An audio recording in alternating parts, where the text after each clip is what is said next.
we streaming? Twitch is taking a little while extra today. Alright, looks like we're streaming now. I'll tell the world about it. Streaming, game dev, holograms. Oh, I can't do that link. That link doesn't lead anywhere. There we are. I have to manually type the link. And then again over here.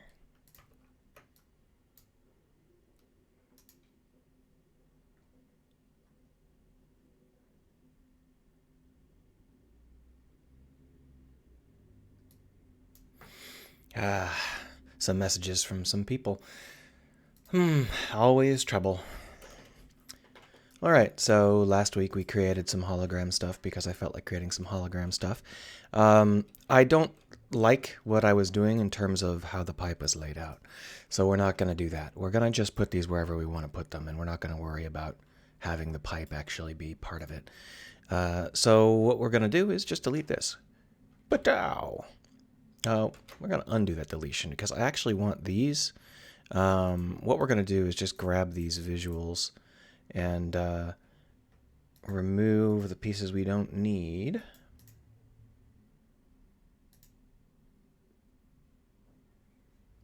I'm not sure why this... yeah, there we are. And we're going to go ahead and just save this as a small hollow handle. And we'll put that in our prefabs for later, because who knows when we're going to need that. And it doesn't look too trashy, so hey, why not keep it? Why are there 4? Hold on, there's an extra. These are... I just want the little ones, not the big one. There we are. Just drop that in. Now we can delete that. So there's a couple of things. I was thinking about exactly what I wanted this game to be in terms of the first level and later levels and all that stuff. Came up with some pretty fun ideas, all of which are relatively approachable. But the one thing we're going to need to do before we can do any of that stuff is we're going to have to start to work towards the actual mission setup that we're going to need. We're going to have to start to think about things like animations and getting the buddy to work. And in order to get the buddy to work, this is the buddy, and more like a butty. And in order to get the buddy to work, we have to replace them with the main character. But the issue is that Blender is still broken. The Blender import is still broken. I guess I don't want to tackle that today. I'd like to wait until either Unity or Blender fixes their shit. That could be, you know, maybe 2022, 2025. I won't wait that long. Eventually, I'll just get sick of it and go through an entire export pipeline instead. But it's much, much easier for me if I don't have to export everything and then import it from a separate export file. That's just a lot of overhead that I don't need. So I guess we'll leave them broken for now and we'll start to work on other stuff.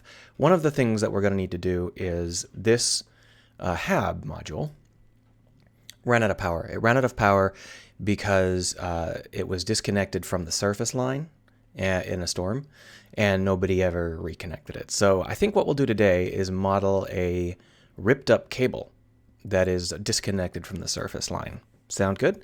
Let's go ahead and start with that. That'll be an easy thing to start with.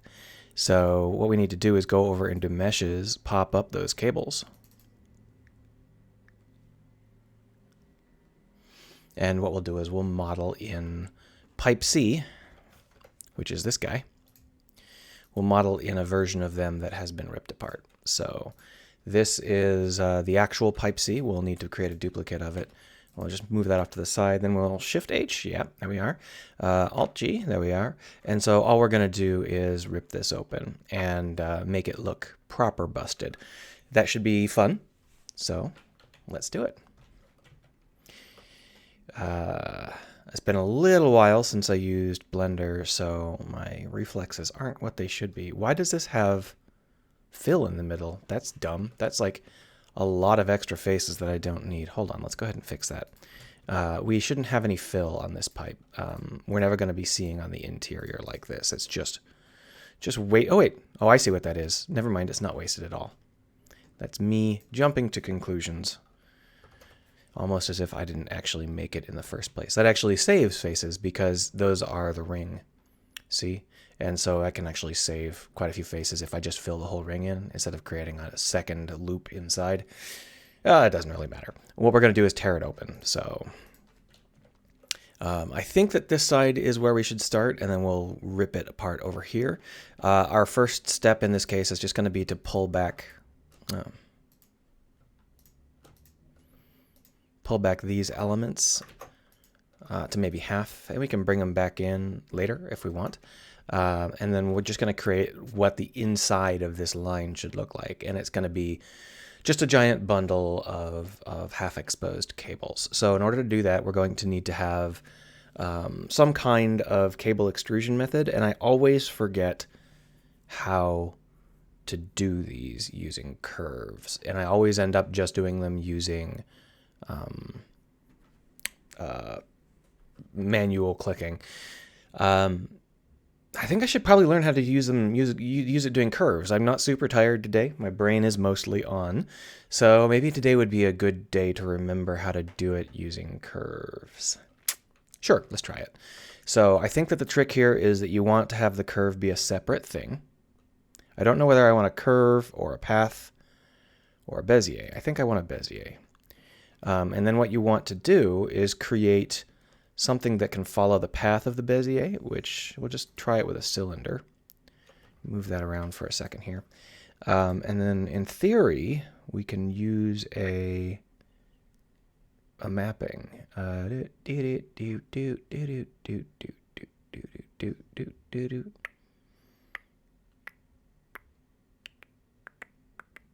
it is, curve. And then we can just check on this bad boy. Boom. All right. So you can see that what we've got there is it's been stretched out on the wrong axis. So we can just change the axis. That's the correct axis. It's obviously the wrong size. Let's scale it down. I think we need to create an array. Oh, is it just the wrong? Hold on. It's the array modifier is going to be a pain in the ass if we're on the wrong axis. So let's go ahead and there we are.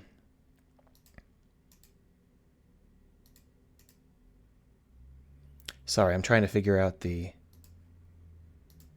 There is a way to do this.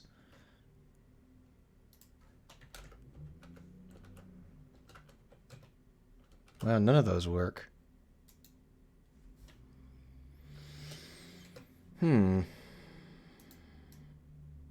See, that's X global, and we need X local. Oh, does it have to be first?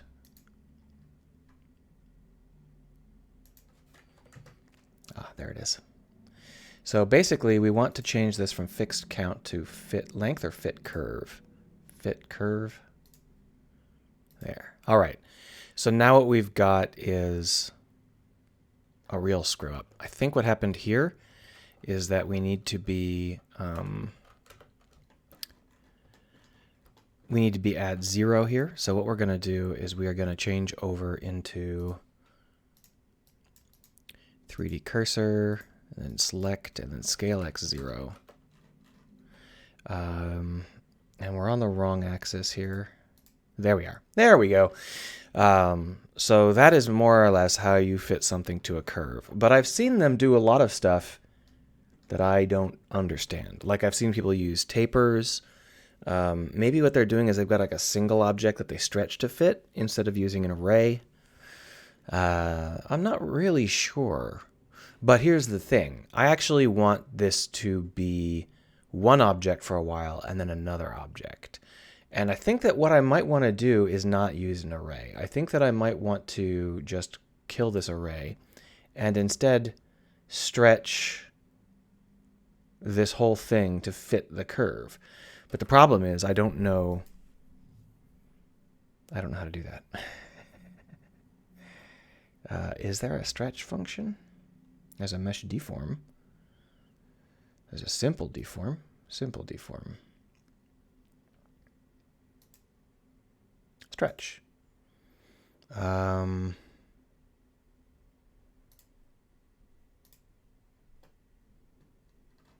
Interesting. This is probably what I want, but I don't know how to make it work.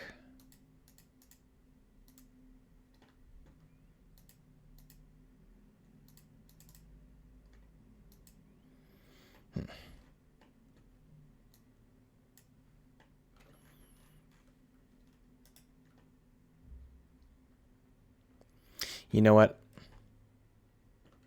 Let's go ahead and model the object before we try and do anything with it. We can come back to it and figure out how to exactly set it up later. But basically this setup here is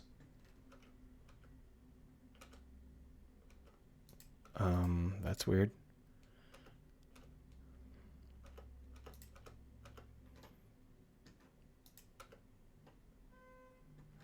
Okay.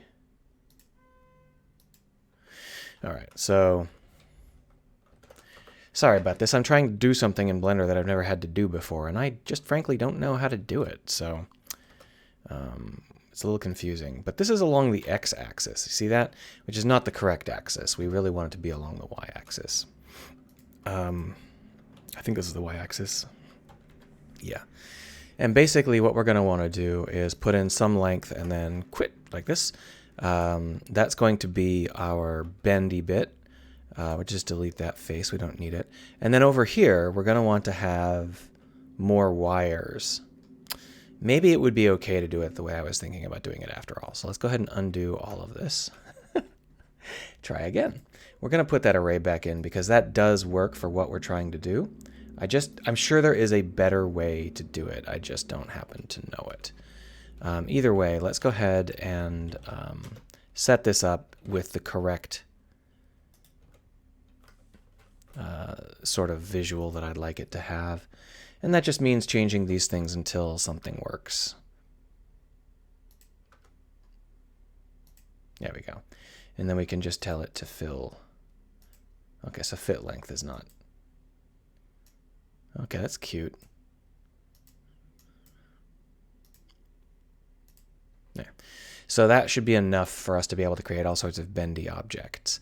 The problem is that this is not easy to duplicate. If I were to duplicate the curve, it won't duplicate the mesh.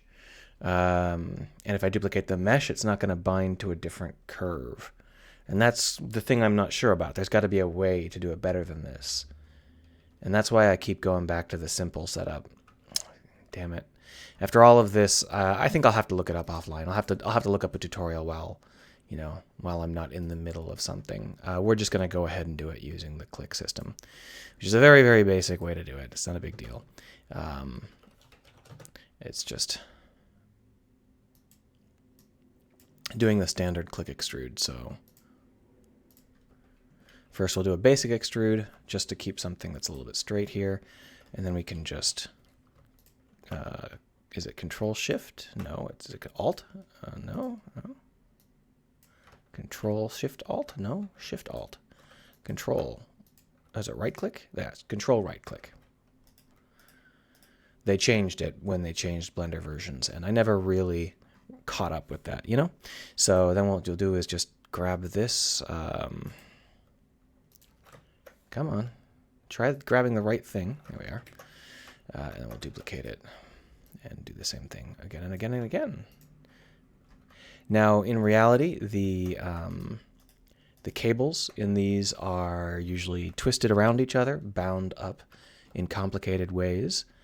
And so what we're probably going to want to do is come up with some way to have some kind of braided mesh. And that was what I was going to do with the extrude. I was going to create like one segment of a braid and then array it and then mix it up. But I don't think that's going to be as nice as I want it to be. It's just going to be annoying, so we're not going to do it. What we're going to do instead is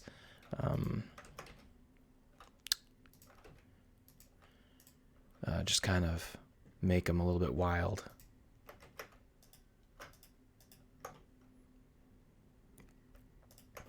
And the problem with this is, of course, that it looks crappy, but that's not a big deal. You can always just adjust it manually as you need to, and you can add in bevels if it looks a little bit too much.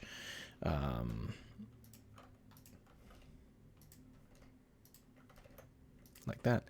It's a very forgiving task, and I think that a lot of people do things this way. I know I certainly do.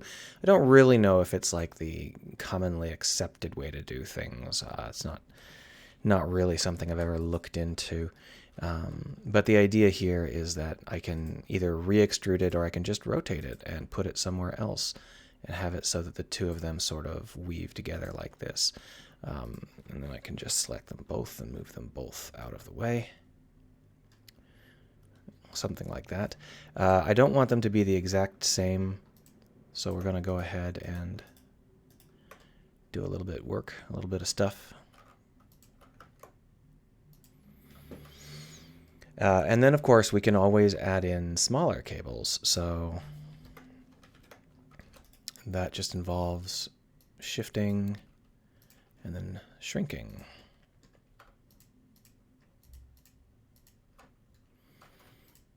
So when you're creating damage like this, you have to decide what sort of axis you want the damage to be on. This damage is very rarely a situation where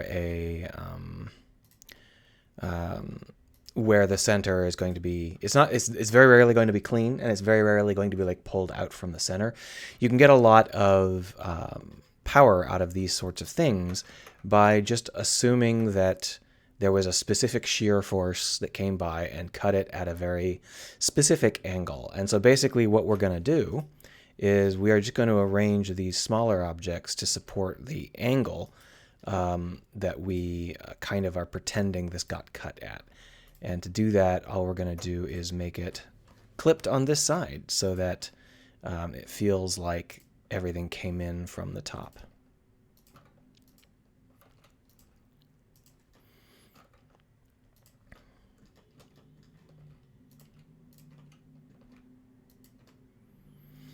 And then just going to shwhoop. Nope, that was wrong. And then this one will be even more clipped. And then we're going to need some long ones.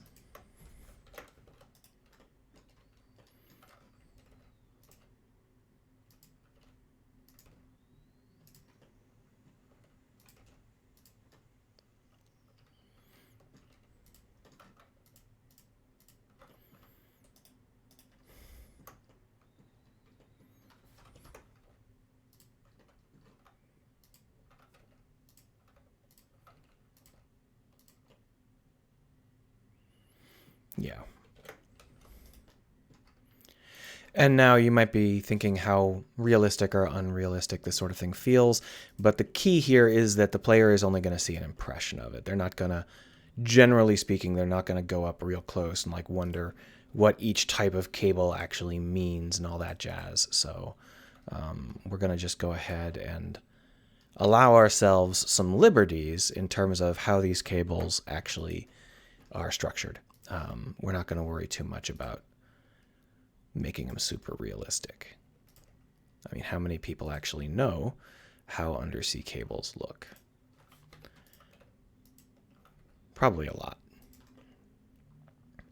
So this one needs a little bit more work. So we're going to just bevel and then cut and then grab the centerpiece and move it and try and create ourselves a little bit more life. And you can see how that's got a really pretty bad loss of mass. It feels very lossy. Now, that's not necessarily bad. These can get kinked, but I didn't make them kinked on purpose. I don't want them kinked on accident. And then we want one more of these little cables. That's two more. Just this one up here, please. And that one's going to be into the center.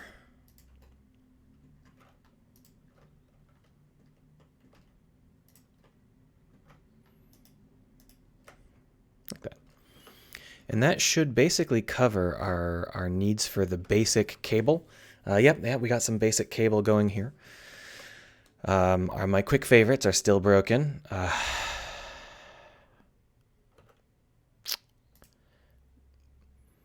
I wish they wouldn't clear all of my quick favorites every time I updated Blender. It's like, thanks. There were like 30 things on my quick favorites, and now there are none. So all we're going to do now is just seal off the tips here. Nope, not that tip.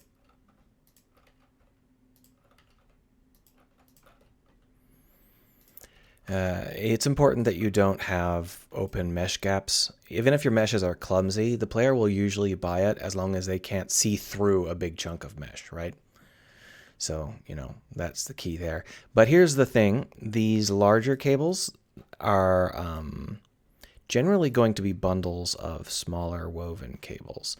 And right now that's not the case. So what I need to do is I need to have these large cables come out with a spray of smaller cable elements.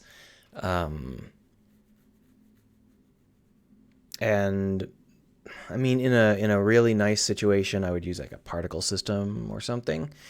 But I don't really want to. It seems like it would be a pain in the ass. So what we're going to do is just more of this, and we'll just grab one of these, and then we'll bring it down inside. And the key here is that we're actually going to make sure that all of these are connected. We're going to create like, 7 or 8 of them, and they're all going to be connected together via, some kind of face link. And that will allow us to copy and paste them as a large group rather than individually. Yeah, that should be fine. They don't even need to be this dense. Let's go ahead and cut some of these lines out. They're just unnecessarily complex. There we are. That's better.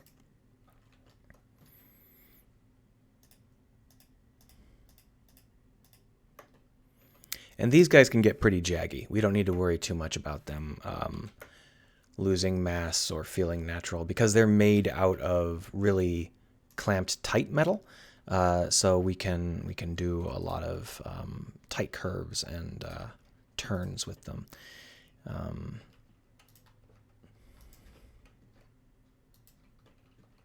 We just can't have them pop through. That would feel really bad.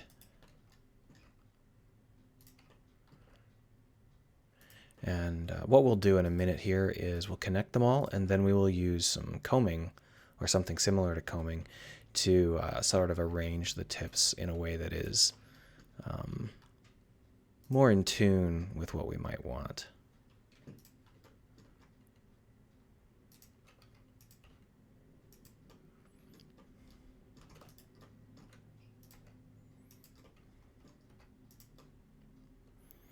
What I actually want to do is use curves and then use a random modifier on the curves. I can't really use a random modifier on the mesh because the mesh has too many points, and the points are all interconnected in a way that random would end up destroying, and that's not really what I want. So it's a shame, but we're going to have to do things a little bit more deliberately.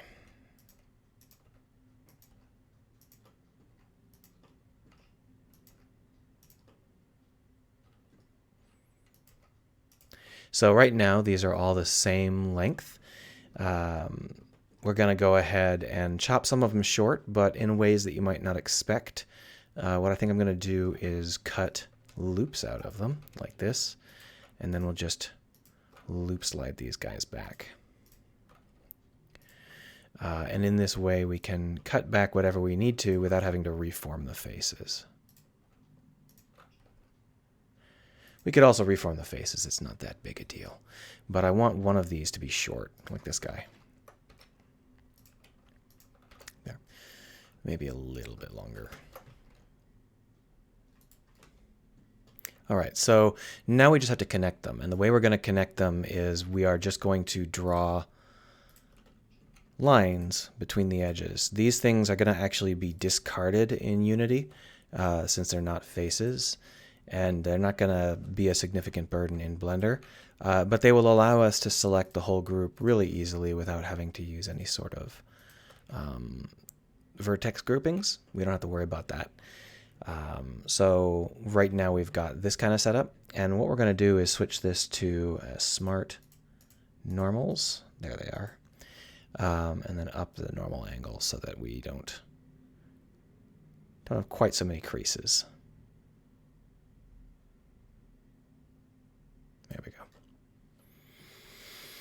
Now, when we have a pattern like this, we're going to want to put it into other objects. I think I'm going to want to tighten it up just a little bit So if I hit L, I get all of them, right? But that's not always true. If I were to switch over to faces and then hit L, I'll only get this because it's not connected via a face. It's only connected via a line. So that's a neat trick. It's one of the main reasons I do it like this. So I can easily select the groups individually or in tandem as required. All right, that's a little bit tighter. I like that a little bit better. So when that is set up properly, we can just copy it and move it to other areas. We have to make sure to move it around a little bit. We don't want it to feel too identical. Fortunately, players tend to really easily forgive any sort of scatter of this sort of thing. So it's not something that you have to get perfect. You can definitely half-ass it, and that's really good because I don't want to spend all day on this.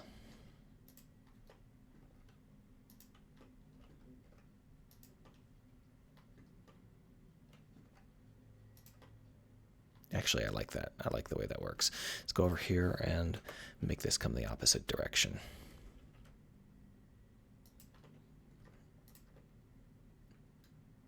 All right, so now what we can do is, first off, we can comb these. We can move them around a little bit if we feel like we want certain aspects to be going certain ways. So, for example, we can do this, and then we can expand it, and you can see how it drags all of them. We can do it however we want. One of the tricks we can have is that we can switch from connected only to projected from view, but the problem is projected from view doesn't seem to be on today. That's kind of a strange situation. What I really want to do is randomize, but the problem is I don't want to randomize like this. I want to randomize the joints in the middle. For now, what we're going to do is we're going to turn proportional editing off and just do it manually. The low poly nature of this makes it relatively easy to just manually move the bits around. And we'll just put in some kinks and some creases.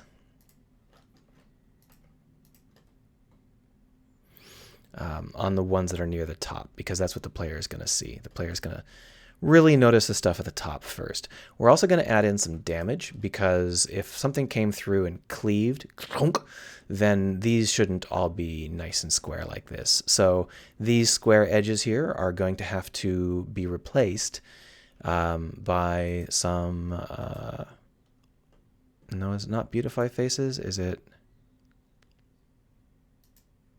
Grid Fill? No? There is a trick that triangulate faces. I don't actually want to triangulate them, though. I guess I'll just delete them. So we're going to just delete these faces. Not all of them, but just those. And the reason is simple. We're going to go and grab a face, and then we're going to randomly move it. The problem here is that although I would like to use this random modifier, I guess I can. What we can do is we can switch over to this and then hit H.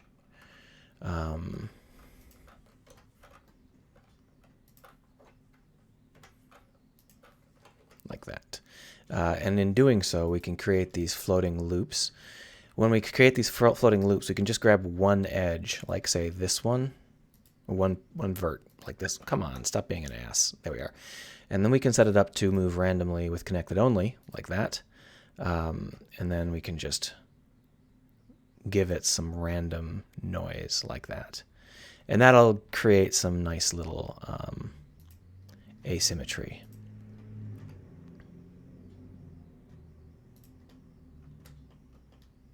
I don't like that one. There. And again, this needs to be way further forward. And then this one, where the underside needs to be pulled. There we are. Now what we have to do is unhide, and we need to fill these faces. Can I do a beautify grid fill? There we are, just grid fill them. That'll do. We'll actually, we could add that to our favorites, but I don't use it as much as you might think. There we are. So that'll give us some edges that we want to make them feel really sharp. Problem now is, of course, that the edges here are not marked as sharp, so they get smoothed, and we don't want that. So over here, is it under UV? No, that's seams. Is it under edge, sharpen, mark seam, mark sharp? There it is. And that'll allow us to get that sharp edge. There are a lot of other ways to do that, but that's not a bad way. The only issue is that it's hard to select it since it's no longer a proper face. So we're just going to go ahead and, it's no longer a proper loop rather. We're going to go ahead and just try and get it. What a pain in the ass.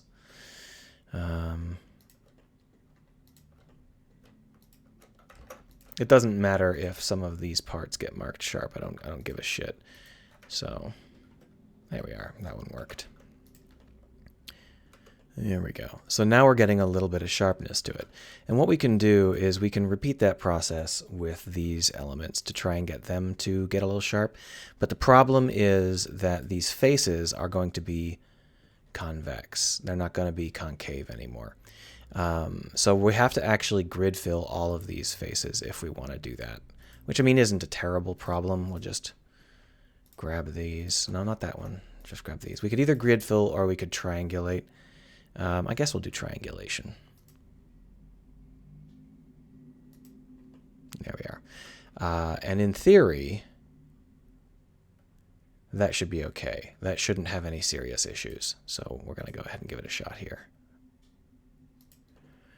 And we're just roughing things up so that they don't feel quite so, oh, that's not the right thing. So they don't feel quite so flat and unreal.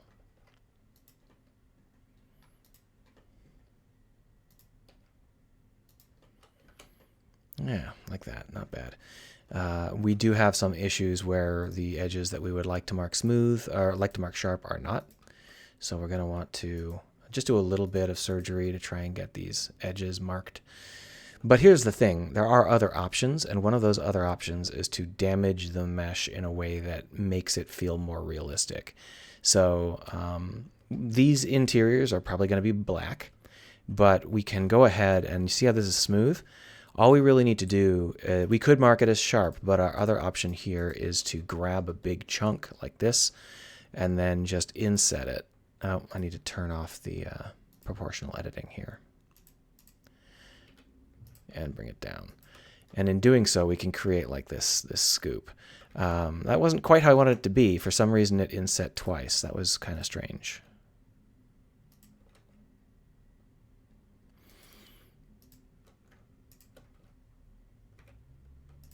There. So that feels a little bit more like damage, see? And we can adjust this to feel however we want. There's no big hurry when you're creating a mesh like this, but you don't want to waste too much time on detail work. You just want enough detail work that people are going to buy it. And one of the things we're going to need to do is add in a little bit more over here in terms of how this should feel. Extruding in is not going to be very realistic because the edge here is going to end up looking bad. But if we grab the edge as well and we extrude in, then we can end up creating a nice cut that is viable. And all we have to do is grab this edge point and move it to wherever we want it to be. And that will give us a little bit more of a believable sense of something being cut in farther and deeper. So if we were to pull these back, if we want to make this sharp, we can just push it down until it clicks.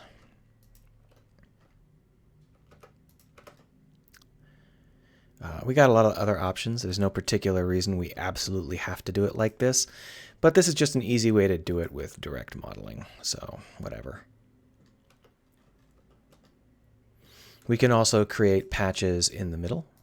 Just grab a group of elements and extrude them straight in like this, shrink them a little bit, and then we can just grab one of these guys, duplicate it, bring it in, and make it an interior piece like this.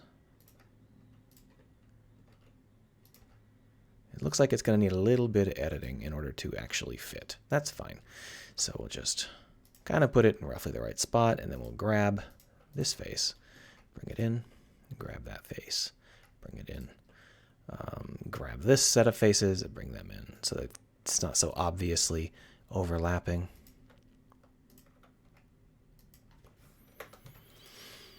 And then we'll come with this one over here. And to give it a sort of sense that that crease there is not an edge, we're going to go ahead and do this. And then what we can do is we can just bevel this edge a little bit. Because I want it to feel, beveling is a bad idea. I want it to feel jagged, but I don't want it to feel like, I don't want people to realize that this is a lip. I basically want them to kind of gloss over it. I guess the best thing to do would be to pull it up and out like this. Now another thing we could do is we could like model in wrinkles, which I only do if I absolutely need to. You can put in like textures and stuff to do this. It's a little bit more efficient. So it's generally only something I do if I don't plan to make textures. And in this case, I don't plan to make textures. So what I'll be doing is I'll actually create a crease that should give us a sense that this is a damaged piece.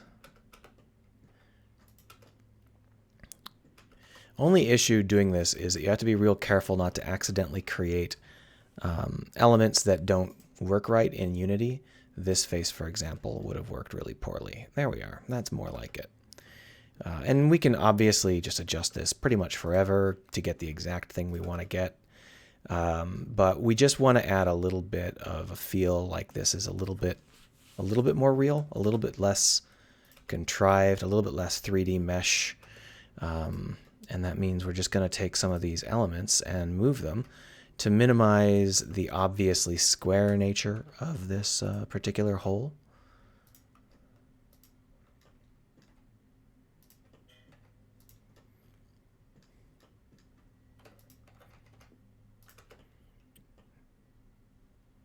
That's not too shabby.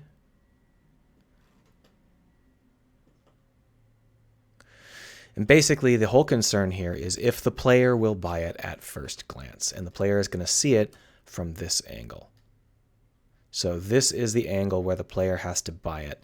And I think that means that we're going to need one more bare patch. It's going to have to be on this. So we're just going to repeat the process that we just did to create a bare patch.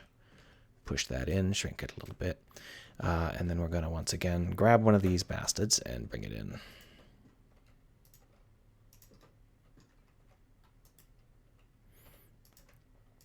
Now, because the player might be seeing it from this angle, I'm going to have these come out substantially further. I'm going to have them feel a lot more aggressively out in the open so that it feels like the player can actually see them from a different angle, because that's what I need. So I'll just pull them out into the open air. And my voice is a little bit squawky. You can probably hear that. It's because I tried to record a video yesterday about open cities, like city games set in open world cities and how to build open world cities. And it was a very fun video to try and record, but I did it for 5 hours and blew out my voice, and I didn't actually get something I was happy with. So, oh well. That's the way the cookie crumbles some days. I'll have to re-record it, but probably not today. I'll try maybe recording it tomorrow after my voice has recovered a little bit.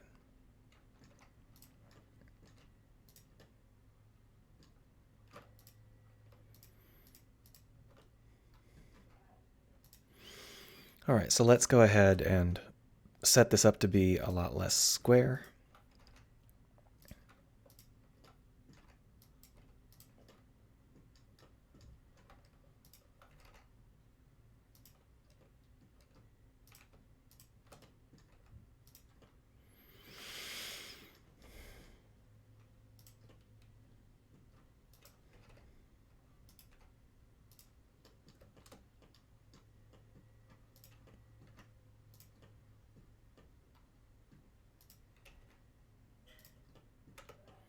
And we're going to want to add some of that same crease topology so that it feels like it actually exists instead of being just cut out of the mesh like this. And so we'll just put in a nice long streak down the middle here, and then we can just adjust it as we need to. Put in a reinforcing streak here, and then shabloom, starting to get there. Yeah, like that.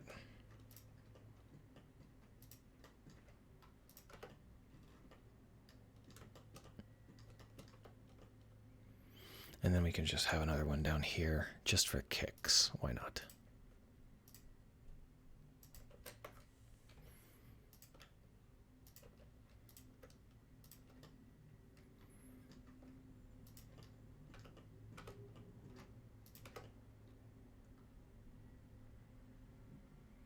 I don't like this one spot, so we're going to go ahead and put in some cuts here and create a spot that I do like.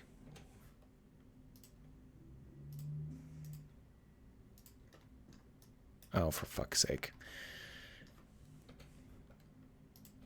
The cut command, I'm sure, has a way to move the camera around while you're cutting, but it's really not working out too terribly good for me whenever I try it.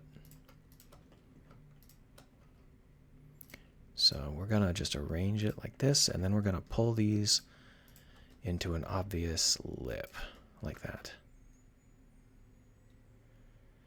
And the only issue is that it makes it really obvious that there's no... Good enough.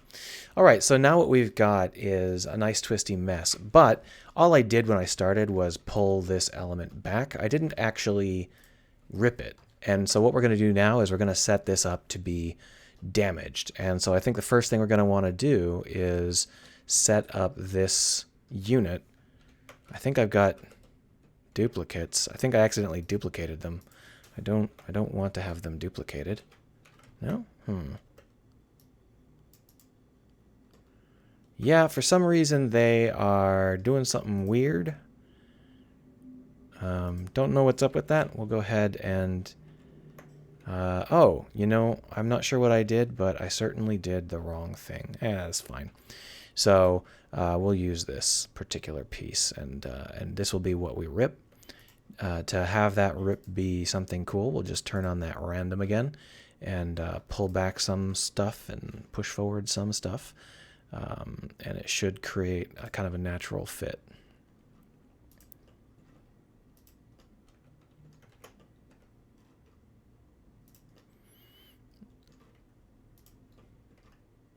The one thing we want to keep in mind is that we absolutely need to be able to see the damage that we put in, because otherwise why did we put it in? So, you know, I'm just kind of adjusting things so that it feels a little bit more natural. There we are. That ought to do it. And then what we'll do is we will simply extrude and shrink like this, and then we will bring it in like this, and then we'll beauty fill it, or grid fill it. There we are. And then, of course, these are going to have to be sharp edges.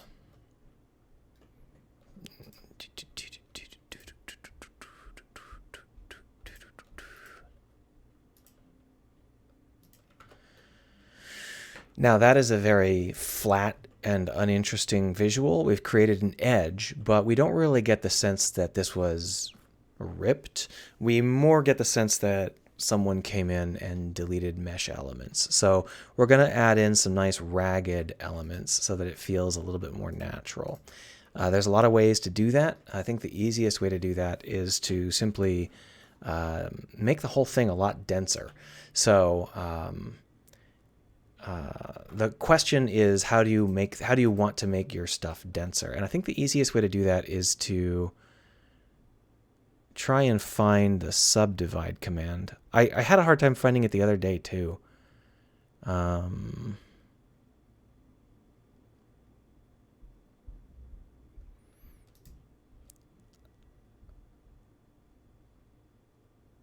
Oh, was it under edge? It was under edge. Yeah, I'm not sure why it's under edge, but there it is. When we subdivide, you can see that we create a lot more elements. Now, the problem with this is that this face here is no longer quads. It's now something ridiculous. So what we can do there is we can come over here and we can say we want to turn them into quads so that Unity doesn't barf. I guess we can triangulate and then untriangulate. And that'll give us a nice setup. So we've still got some tris and some quads. You can see we've got some stripes that are going along at strange locations. That's actually good. It means that we have some built-in topological garbage that will allow us to create some layering effects and some fun elements like that. So in using it like this, we should be able to create natural creasing. And we may have to add in some cuts if we want to have specific elements. I'm trying to figure out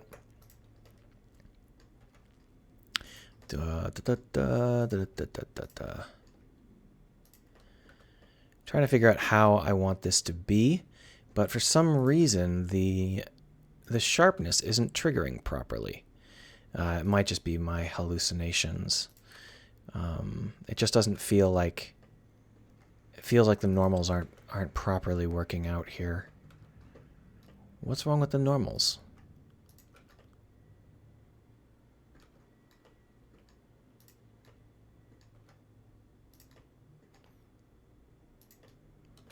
Look at that. I guess they're set really, really high. I have the softening set really, really high. Let's go ahead and pull that back. Oh, the normal smoothing is not actually on. Oh, it's a different mesh, idiot. There we go. That's better. There. These two are actually separate meshes. So the normal values that I was thinking I had were on a different mesh, which explains why they weren't working. It wasn't the same object at all. So that's why we're going to go ahead and use these built-in irregularities to create really obvious creasing. That will allow us to have a much more organic and much less obviously a mesh feel, and that's important. See this here? This is the kind of delineation we don't want. That'll feel really fake. There's a lot of ways to fix it, to get rid of it. One of those ways is to simply move it until it snaps so that the auto smoothing doesn't catch it quite so bad. But you can see how we've got this lip here, this double tiered lip. While that isn't really great, it also means that it doesn't look like a flat mesh that's just been extruded. And that's what we're trying to have. We're trying to avoid any sort of indication that this was just a simple mesh. And so that's why we're trying to just kind of cut up this top into a couple of different layers. There's a lot of different ways to do this. I'm sure there are better ways to do it. I don't know them. If you do know them, let me know.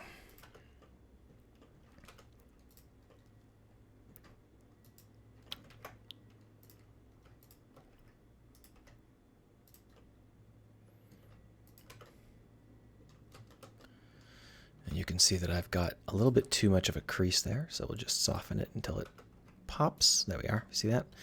And then we come over here, drag this down, and then we can drag this. Nope. Drag this back. And you can see that we've got that really awkward crease. So just drag it until it either snaps or unsnaps as you prefer.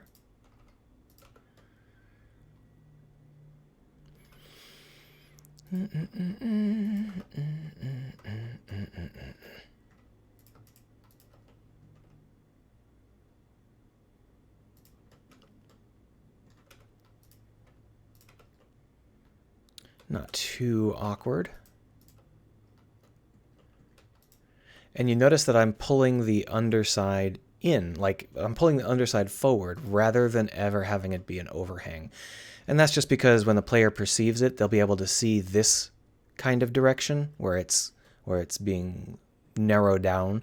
They won't be able to see it if I pull it inward. Pulling this side forward, they wouldn't actually be able to see that, so there's no reason to do it.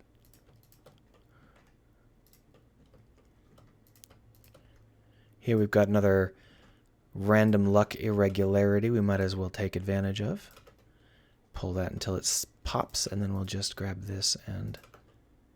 No, that didn't really give me the pop I wanted. It looks like this crease here is going to give us trouble. Just bevel it away. And then this guy. We want to get rid of that right there. You see that little bit? So just kind of even it out until it goes away. Now, I think that a lot of people just do this by manually selecting which faces should have sharp normals, and that's fine. I'm not gonna pretend that this is the right way to do it. It's just a way that I've gotten used to. Now, this is the underside, so we're not going to be too careful about it. We're just going to grab a bunch of pixels, a bunch of verts, and just drag them all forward.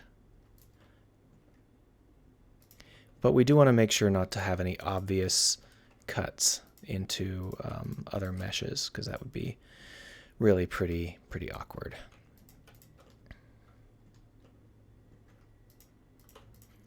Over here, the player will see it, but not much, so we're not going to be too careful.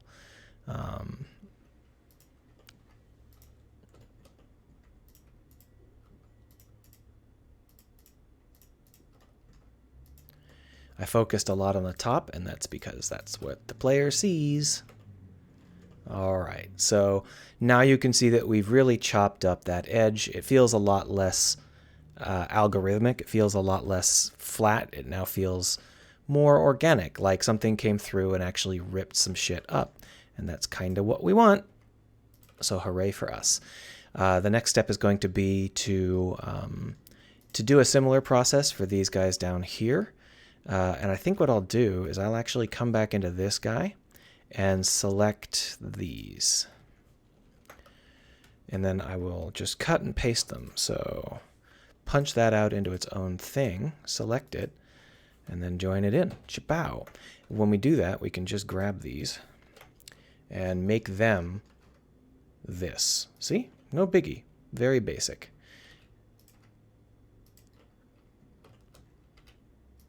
Only problem I've got is that when I shrank it, they shrank independently, which isn't really fantastic. Still, we'll deal with it. We'll just go ahead and move them back into place. The problem here is that this is a really obvious duplicate. See that? So we're going to need to actually move this so that it's not a really obvious duplicate.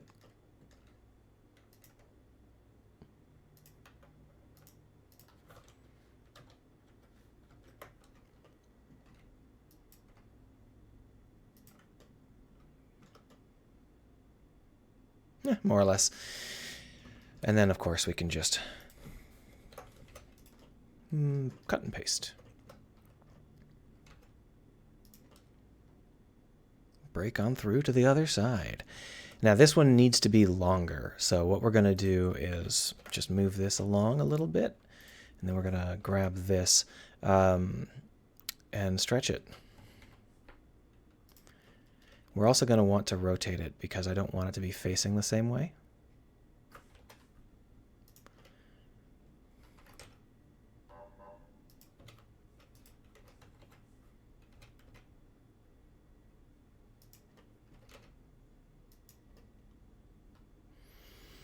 Yeah, like that. And it needs to be there.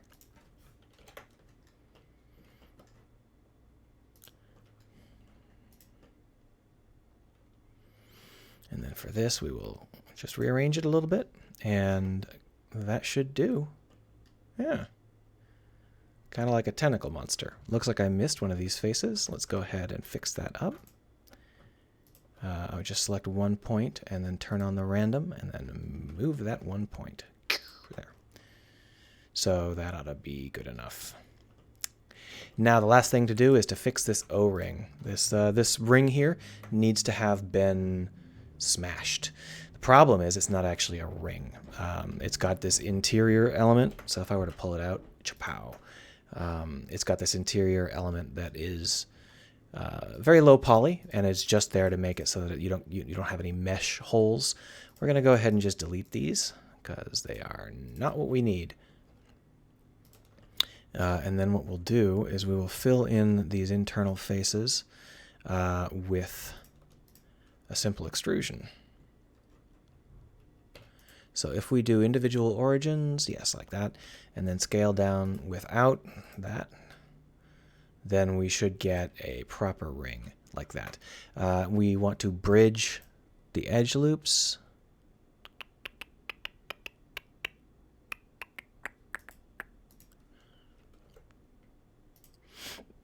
There we are. So with this in mind, we can shatter it. But this is much too low poly to shatter. So we're going to go ahead and just select a bunch of elements and then bring in that subdivide. There we go. And once again, we do have some faces here that are no longer quads, but since we're not going to be damaging this area, it shouldn't matter. Unity shouldn't care that much. So just bring it back down. Pow. And what we're going to do is we're just going to turn on proportional editing, but turn off the randomness. And then we should be able to pull this into a more correct position. The key to this is that we're going to want to actually disconnect these edges. If anything, we might want to disconnect the entirety of the lower half.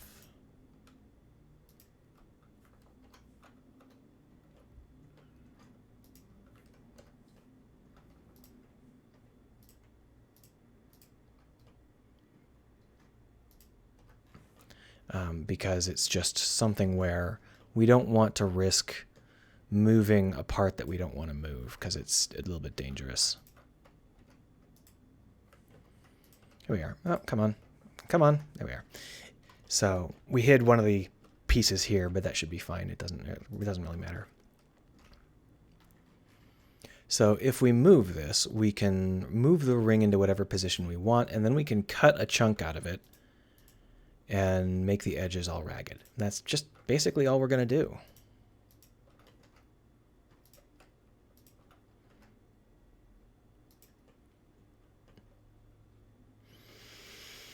So unlike the rest of this, we're not going to bring it in the direction you might think. We're actually going to bring it way forward on this side. It'll create a nice kind of counter balance, counterweight. And of course, we're going to end up slicing like that. And we're going to want to make these edges really get properly pushed. So we're going to rotate them, do a nice little grid fill. Just a normal fill, I guess, because I'm too lazy. This guy over here needs a little bit more work. Boom. You can see we've done some damage to the body, so we're going to go ahead and fix the damage. Exciting. We still have some areas where there were some overlaps, and basically you just want to make sure you don't have any overlaps. It's okay if it's a twisted wreck like this, but you don't want it to have any obvious spots where it is clearly a 3D mesh, because that's like the one thing you need to avoid when you're creating 3D meshes. You want them to feel like game objects, things in the game world.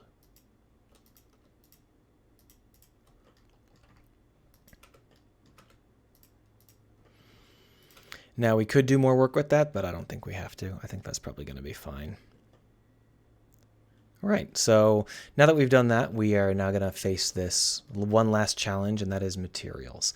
So we're going to call this Cable C Break. And if we look over here in the materials section, there it is, we got none. So we are going to want to end up with a few distinct elements. There is a main cable material, and that's what we're going to use as our basic. So I guess we're going to go ahead and just call that a new material. In Unity, it is already existent. We're not going to worry about it too much. Then we're also going to want to have like a breach material.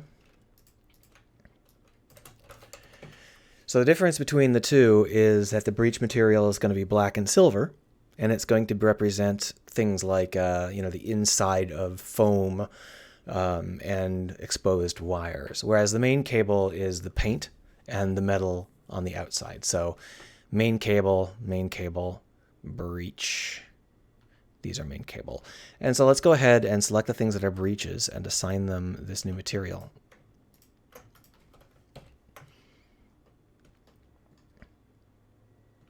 So the breaches are all going to be these,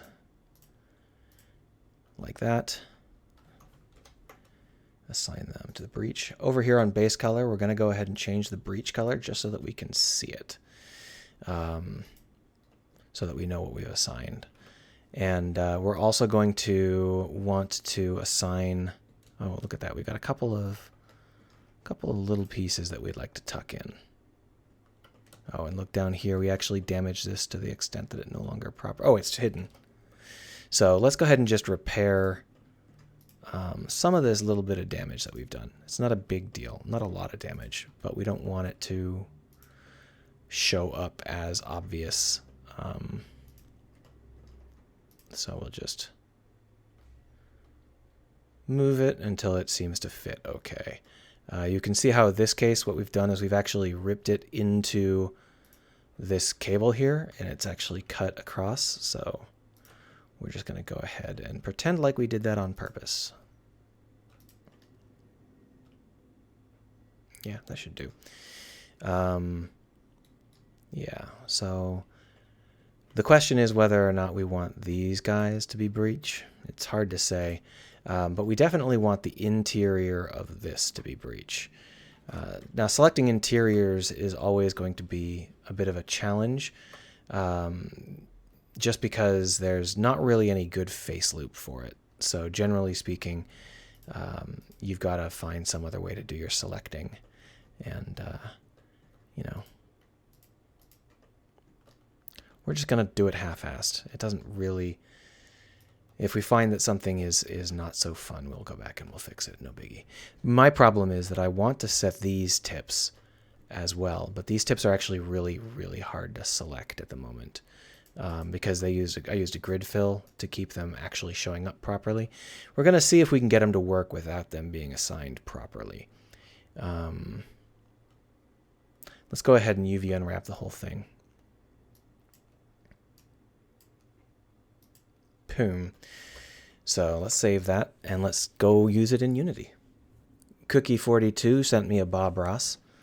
I haven't been swearing at anything today, so not living up to it. So we're going to go ahead and put a cable C into this particular game setting. The cable C is the one that we just modeled. If we look in prefabs, we've got level bits. It's called a rope C, whatever, it's fine. And so we'll just grab the rope C and drop it like that. Now this is the base, and this is going to be the power conduit. So basically, we're going to have the player unplug this and then charge up the module. So when we put it in, we want it to feel like it is attached to the base. And later on, we'll probably put in like a very, very specific mounting bracket. But for now, this will probably do okay. I don't think it needs to be too complicated, as long as it's not obviously fake. And then over here, we've got this stop, right?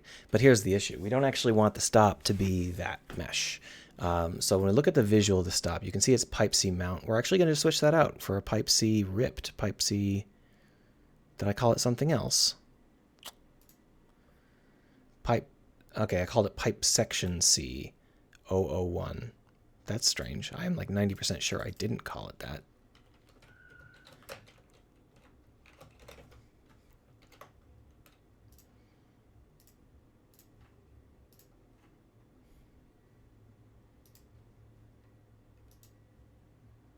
There you are. And you can see how it is not quite aligned as we might have hoped. It is backwards. So we're just going to flip it around like that. And we have the wrong materials attached to it. So our first step is going to be to select the material in question, which is just going to be right here.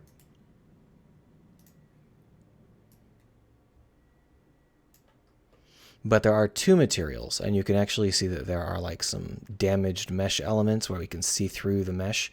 So what we're going to do is we are going to drop in the second material as well, which is going to be our damage material. So if we take a look,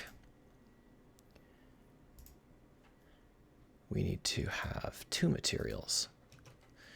And this one, let's try Cable Shine just to see how that feels.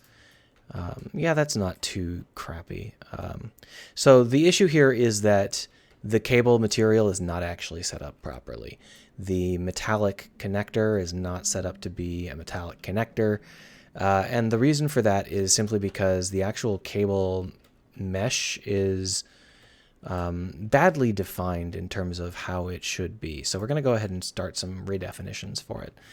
If we unhide everything, basically we just want the two cables. So if we grab this one and bring it over, these are our two bad boys. If we take a look here, what we've got is a setup where there's plenty of room, but it's not really arranged in any sort of meaningful way. This is the one thing that we need to watch out for. We need this particular thing to be silver. So in order for that to be the case, what we're going to want to do is put all the silver stuff in one particular part of the image so that we can map that to, you know, silver. We've got this really, really large circular binding, which is completely unnecessary. We do not need that to be the size it is, so, or the thing that is exactly the same on the other side. So we're going to shrink those down and just put them in the same spot. And then this will just be a silver corner. If we take a look, we can probably dedicate a quarter to the silver area. So that's going to be a quarter of our map. And then the rest, we'll just move it until it doesn't have that piece. So we'll scale X down, move it to the left. That should be fine. Just quick and easy it. It's actually not quite right because it is overlapping with the quarter. Even though this doesn't fill the whole quarter, we want to make sure that it doesn't do that. Then we're just going to do the same thing over here. So we're going to select these, and all of these need to be unwrapped on their own. So UV unwrap, UV smart project. And then we just need to make sure that none of them go onto the right half of our setup.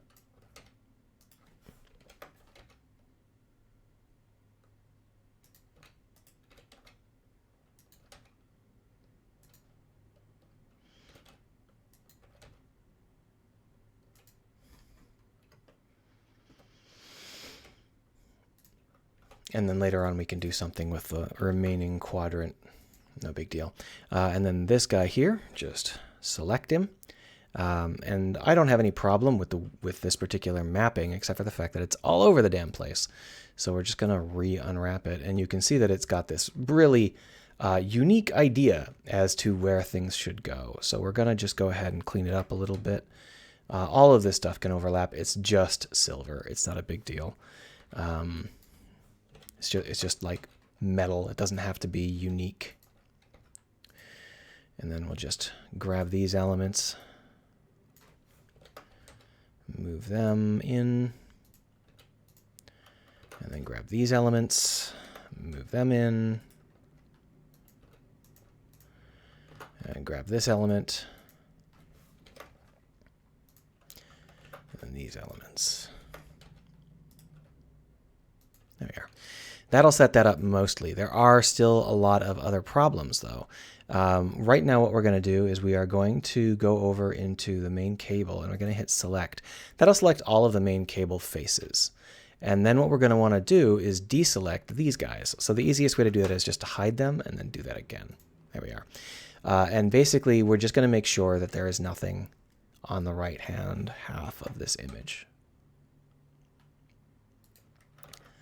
It's a super, super basic approach. You do not have to, for something like this, you can spend a lot of time setting up the textures and unwrapping it. We're just gonna half-ass it because why not?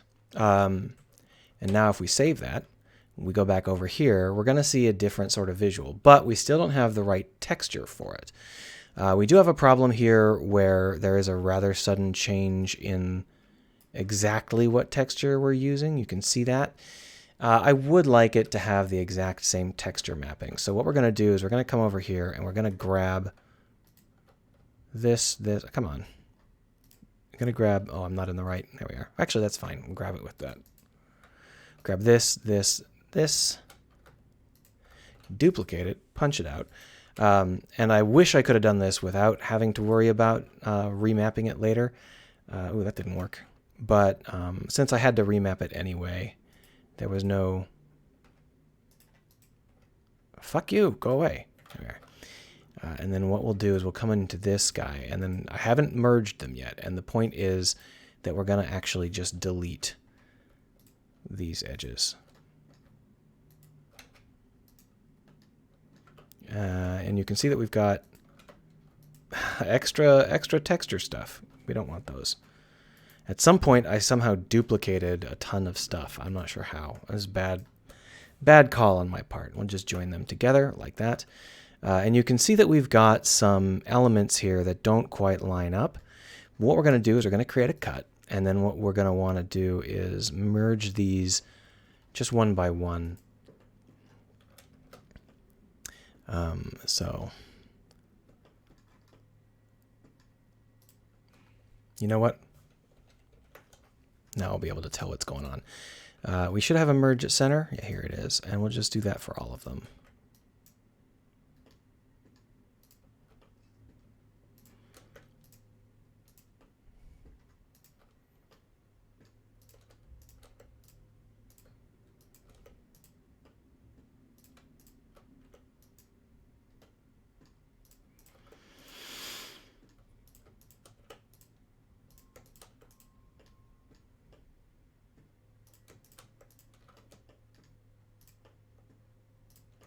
Oh, well, that's got a little bit of duplication going for it.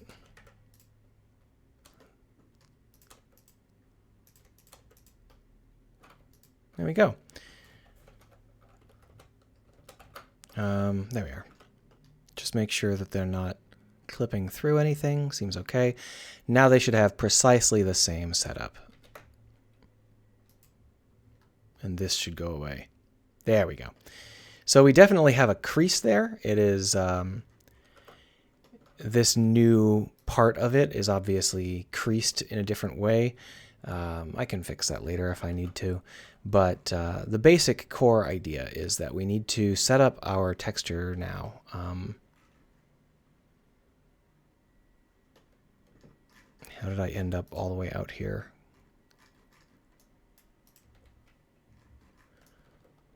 Here we are. So this texture is bad, but it's bad because the material is fine. It's just that our texture, the texture we've got in the material is crap. So if we take a look at the rope display, that would be cable pitch black. And cable pitch black is using a pitch black albedo texture. We actually need to switch that out with one that's half black. Let me rearrange my mic and open up art programs and also, ooh, that's fun. Oh, come on. Okay, I'm going to have to mute you because it's going to get like really loud here.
Hello.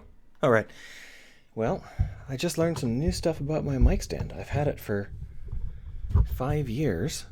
I just now realized that it can fall apart in a very strange way. Let me go ahead and continue with all the crap I have to do. Like turning on lights because the sun went down, and switching you over to Phoenix Wright so that I can start up my art program. Jaboom. I don't recommend letting your mic fall apart while in the middle of a stream. No, it's a mic stand, at least. If your mic falls apart, you probably won't be able to recover. At least if it's a stand, you might be able to. textures.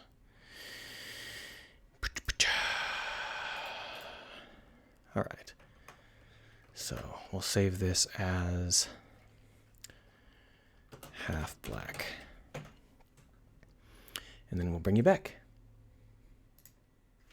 So this is obviously not half black, but oh, no, I don't want to remove the screen stream. I just clicked on the wrong window.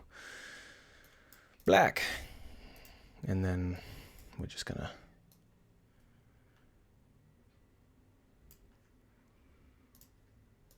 white. Put in a new layer. I think that's actually a little bit more than half, so we'll just move it.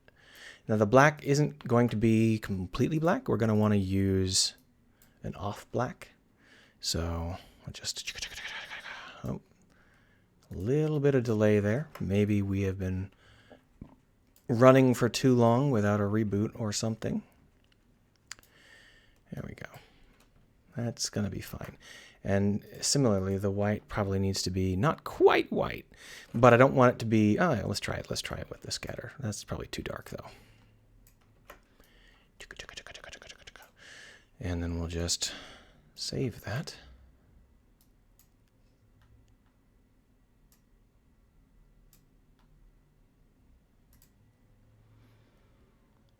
There we go. And now we've got a half black texture, and we can just dump the half black texture into our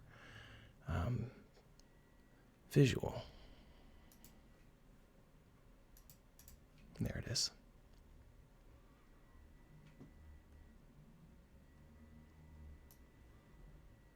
Bloom. And we're going to want to change this from black to white. And we can use the metallic a little bit, but maybe later. And you can see that all of a sudden what we have is these nice white bands. Now I think that, is there like a ring? I mean, sorry, is there like a change in the number of tiles? Yeah, there is. I don't know why I did that. Anyway, there we go. So you can see that we've got a little bit of damage here. Half of it is white. And the reason for that is because this rope was built with the old mesh. So I've got to rebuild the rope in order to get the new mesh, which is not a big deal. All we need to do is start working. It'll automatically rebuild itself. Kaboom. I will have to rebuild all of them, though. That's fine. There's only like 2 or 3. Either way, let's go ahead and start to drag this rope into position. This rope connects up to the main power lines, but I don't want the player to think that the main power lines are someplace they should go separate from the rest of the system. So we're going to have the main power line conduit run along the same path as most of the other cables, just so that the player will be able to follow the main power conduit into the same direction as they would have to go either way. Now, in terms of what we want this to do, I think that we're going to want it to loop around a rock. Like, maybe we'll put in a new rock that we can loop around. This rock actually would be perfect if it was on the other side, so we'll move it.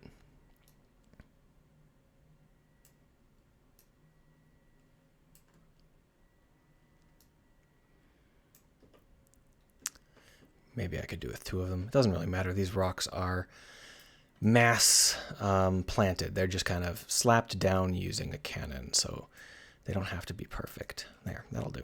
So now we're going to grab that stop again, and we're going to move it up to the rock until we get a collision. Oh, we're not going to get a collision if we never actually touch the rock. There we are. So that circle you can see there, that's a collision, and we can tell it just to put a handle there. Oh, over here, my bad. Boop.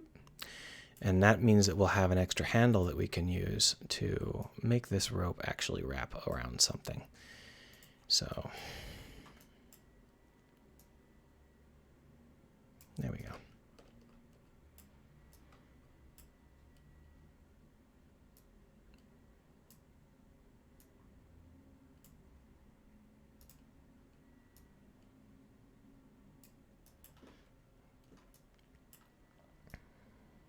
No, that's... oh, I guess that is correct. There we are.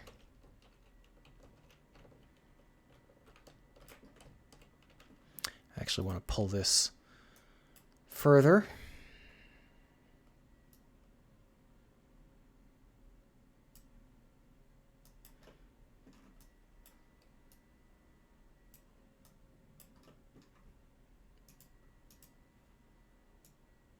No, wrong.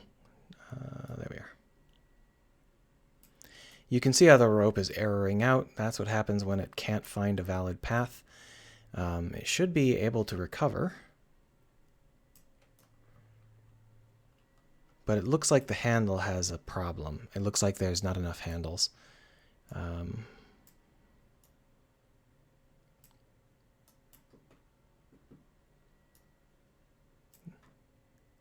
mean, the real answer is just to do that same trick again. Let's give it another handle. Boom. Now we've got two handles, and we can do the second one. And the first one. Oh, why is this not recovering?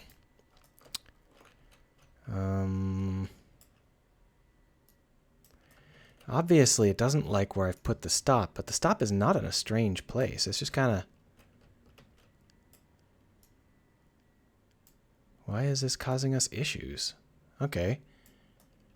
That's friggin' weird. So it must be some kind of just edge case where these handles just happen to be routing things through in the worst possible situation or something. Either way, we're going to go ahead and just bring these handles into a little bit more of a nice tidy alignment.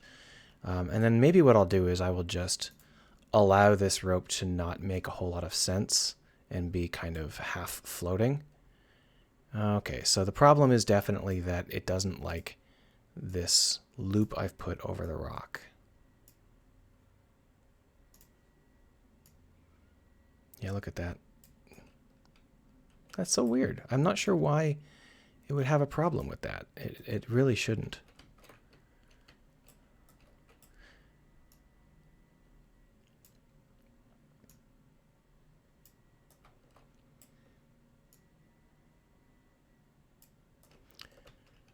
And that's more or less how I want it to look. Let's see how it looks.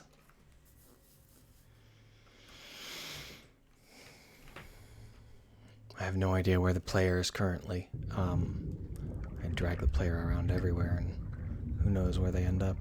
All right, so there it is. It's the black one. And you can see that as we follow along this particular element, it very clearly loops up. And this might give the player their very first opportunity to do a flip, but they could also just manually go up and take a look, and they can see how it's kind of dangling off the edge, and it comes down into a torn up, ragged piece of junk. The torn up, ragged piece of junk is not aligned in the way I want it to be aligned, so we're going to need to make sure that this torn up, ragged piece of junk remains in sync. And as you can see, if we spin it, it actually desyncs from the rope, but the rope is not where you might think it is. And that's because the rope is aligned on the world axis, whereas this is aligned on a local axis. So if we line them up,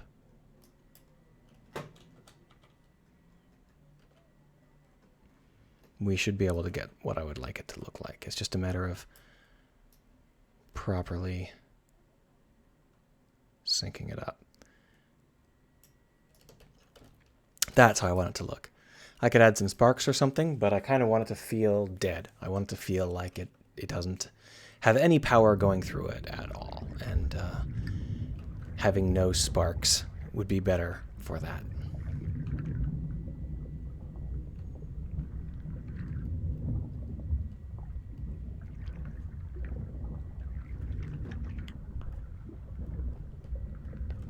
Yeah, that's more like what I want it to be like.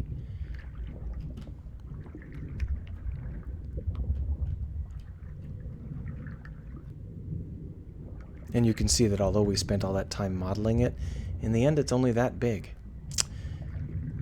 Well, it's okay. So our next step is going to be to recalculate the other big fat rope because it needs to be redone. So we'll just tell it to redo itself. QuickGen. There we go. Now it's correct in terms of not having a strange white streak along it. Hooray. And that's going to be the rope sets you can follow to try and figure out what's going on. And our mission element, which is this power port here, we actually want to put it over there because this power port is what you're going to be working with when you want to recharge the base. And that's going to be your first task. It's actually your buddy's first task. It's got almost nothing to do with you, but the basic idea is that this is where you're going to go. And what we'll do is we will have the buddy. Maybe what we'll do is we'll have a secondary port above this one, and the buddy will recharge the secondary port. And the blue needs to be pointed out like this, because that's how we're going to align ourselves. There we are. That should be it. Yeah, I'm fine with that. God, that took me an hour and a half. Wow. You think I would be faster. Well, whatever. So now that we've got that set up, the point here is that you're going to have to recharge it. That's when you learn that you aren't really humans. You're able to do things like charge facilities. And you'll also learn that this place has been down for like more than a week and nobody came to fix this rope. And then presumably you'll be pulled through here and you'll find that there's all sorts of stuff to look at through here. The basic idea is that this is the seawall. There's like thousands of kilometers of shallows that are being reforested. And there are lots and lots of places that are fine. Like, there are dozens of facilities keeping track of those regions. None of them had any problems. But this one stayed offline after a recent storm.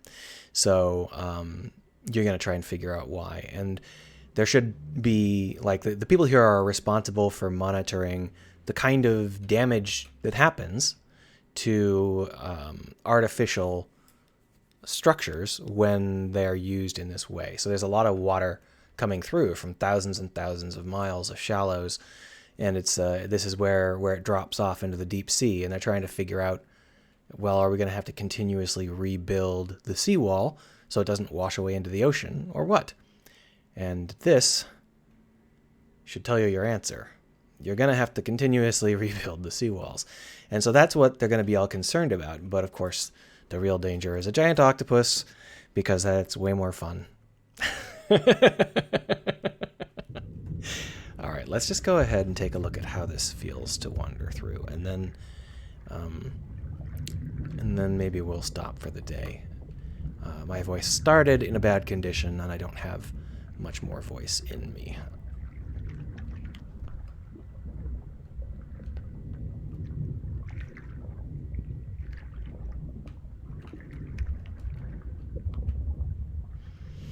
So over in that part of the area, you'll learn that one of the people in the facility is more concerned about reforestation. They're the one that planted all the kelp forests and stuff. And the other one is like, this is not a facility for that. All of the other facilities are about that. Our facility is about monitoring the structural integrity of the area. And then they'll get in a fight and they'll talk about, we should be doing one or the other. And that'll unfold as you explore. And it'll become clear that the engineers' concerns about the structural stability of the area have merit, because take a look. That's not how a wall is supposed to look. But the biologist will be like, well, I really only care about the biology aspect. There's no biology out in the Twilight Zone, off the edge of the seawall. Except there actually is. For some reason, I've been seeing a lot of big fish, and then the other guy will cut them off, and I'll be like, we're not here to look at big fish. That's someone else's job. And then they'll get into an argument about where the drones were relocated to and all that jazz. And at the end of the day, the real problem is that they are dumping billions of tons of food off the edge of the seawall into the deep twilight zone of the water. And that has created a vast glut of extremely large fish. And that in turn has created a vast glut of extremely large predators. So the idea is that the biologist will eventually have something to say about that, and we'll be able to say things like, "God, there's something very wrong. You know, we've been pumping so much organic matter. You know, this is not what the ocean normally looks like, and we've hypercharged everything." And by the moment that they learn the truth, you will also learn the truth, and a gigantic squid will come out and beat you up. And then the level will be over. Won't that be fun? Here you can see this is where they moved the drone bay to, because the engineer was concerned about this. Calling it a sinkhole is a little bit of an understatement, but obviously if you want to look at the areas that are suffering from erosion, you probably want to put your drone bay near them. So what we're going to do in this room is there's going to be a drone bay in this room.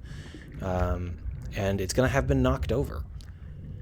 And that's going to be the real sign that there might be something really strange going on, because it's not like the drone bay fell over on its own. I haven't built the drone bay yet. It's not like the drone bay fell over on its own. Something ripped it off its moorings. And who knows? Maybe it's a giant squid. Spoilers, it's a giant squid. Now, one of the things I don't like is these sunbeams I created. I've got this issue where these sunbeams aren't properly integrating because they're transparent, and the transparency gets in the way of the fog shader. So you can see that if you look through the sunbeam, you can really clearly see the topology of the meshes, which really shouldn't be possible. So I think that before I stop, I'm going to try some alternative sunbeams. The real issue here is that they are interfering with the calculation of the fog. And it looks like the fog is not getting a chance to calculate. And now setting it up so that the fog does get a chance to calculate is something I don't have any experience in. But what I think I can do, in theory, is have two different transparency passes. We're going to try it. So this is a sunbeam. Hello? There we are. This is a sunbeam. And all it does is track a target, but it should have a visual inside of it. There it is, sunbeam. And what we've got for this sunbeam is it's a particle effect, which spams sunbeam particles, which are additive soft shaders. And basically, I think what we need to do is switch them out for something a little bit more clever. So that's what we're going to try and do. If we look down at this sunbeam particle, we don't really have any decent shaders in the new pipeline. They decided that all of the old pipeline was going to be legacy. But the question is, how can we get this to work? I think we're going to have to go with an entirely new shader. So let's go ahead and do that.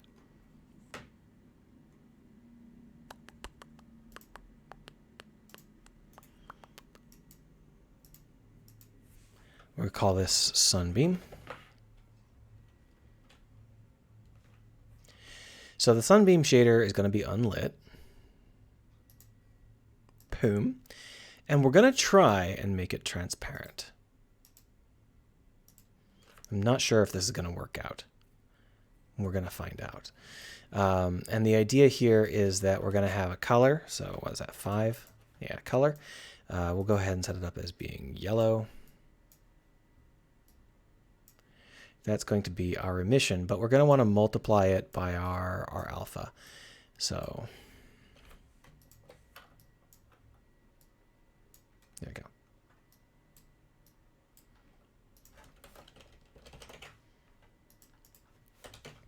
go. But here's the issue. I don't know whether this works. Opacity plus emission?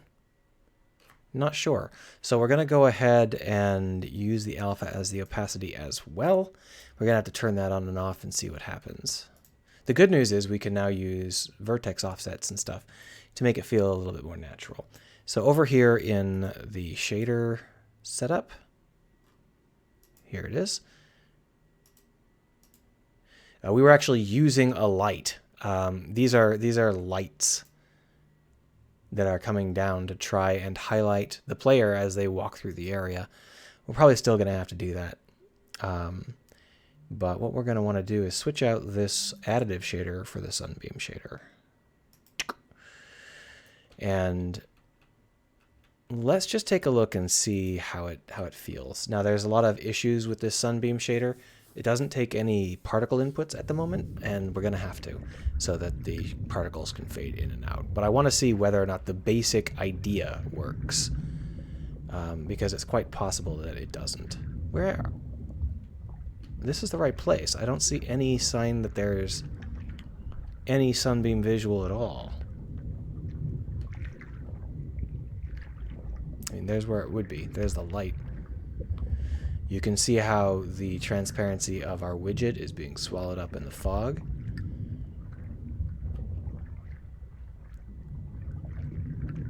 And you can see that here we get the bad side of the transparency. You can see how it's shining up there, but we don't get any of the good side. So this is clearly a complete bust. That's the exact opposite of what we want.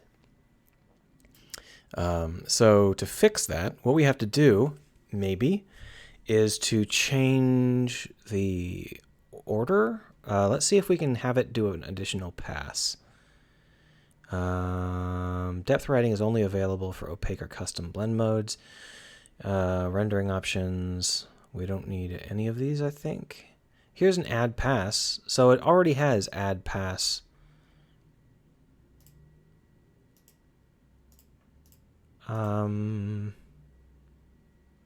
Don't actually know what that means. Problem is, I don't actually know how to do this. But if we switch this over into custom mode, actually overlay might be exactly what we want. Yeah, let's do an overlay mode. Let's just see. Oh wait, that's not going to work, is it? Because that's going to end up showing up on top of topology.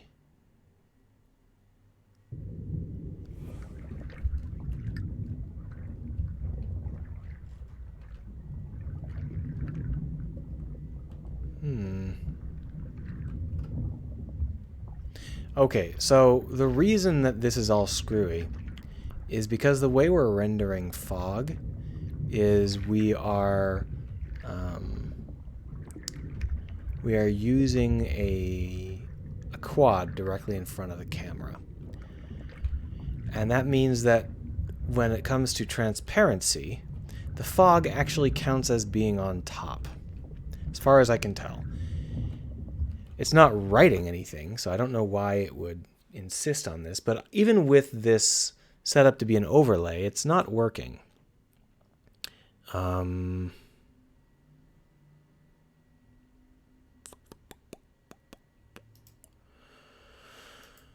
here's blend alpha off.